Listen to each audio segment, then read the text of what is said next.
अस्सलाम वालेकुम दोस्तों। 2025 गुज़र गया और अब ये 2026 की शुरुआत है। 2026 के पहले 2025 में हमने क्या खोया, क्या पाया और हमने कितने गुनाह किए, हमने कितनी नेकी कमाई, हमें पता है। हम अगर दुनिया में और हमारे आसपास नज़र दौड़ाते हैं तो हमें पता चलता है कि कितना जुल्म सितम इंसानियत पर हुए, कितना हमारा नुकसान हुआ है हमारे अमाल की वजह से। क्या आपको ऐसा लगता नहीं कि अब हमारी ज़िंदगी को अल्लाह और रसूल के हुक्म के मुताबिक गुजारनी चाहिए? कुरान के बताए गए कवानीन पर हमें अमल करने चाहिए? क्या हम किसी ख़ास वक्त का इंतज़ार कर रहे हैं? नहीं ना। मैं इस वीडियो की शुरुआत कुरान की कुछ आयत से करना चाहूँगा। मैं सिर्फ 3 आयतें पढ़ूँगा और मैं ये चाहूँगा कि आप भी अपनी ज़िंदगी को कुरान और सुन्नत के मुताबिक गुजारें, ताकि हमारी ज़िंदगी में हिम्मत, तवक्कुल और सुलह पैदा हो और हम दोनों जहान में कामयाब हों।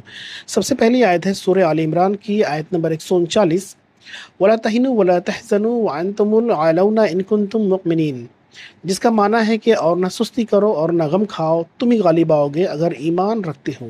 दूसरी आयत है सूरह तौबा की आयत नंबर 51, कुल युसीबना इल्ला मा कतबल्लाहु लना हुवा मौलाना व अलल्लाहि फलयतवक्कलिल मुमिनून, जिसका तर्जुमा है तुम फरमाओ हमें ना पहुँचेगा मगर जो अल्लाह ने हमारे लिए लिख दिया है और वो हमारा मौला है, और मुसलमानों को अल्लाह ही पर भरोसा चाहिए।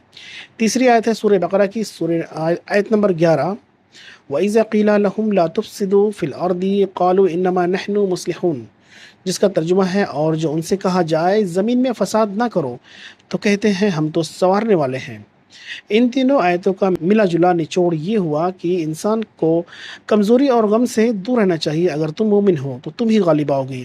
हमें सिर्फ वही कुछ पहुंचता है, मिलता है या होता है जो अल्लाह ने हमारे लिए लिख दिया है, और मोमिनीन को तो अल्लाह पर ही भरोसा करना चाहिए और ज़मीन में फ़साद ना करो, बल्कि इस्लाह की तरफ रहो, क्योंकि अल्लाह उन्हीं को पसंद करता है जो उसके हुक्म के मुताबिक ज़िंदगी गुजारते हैं।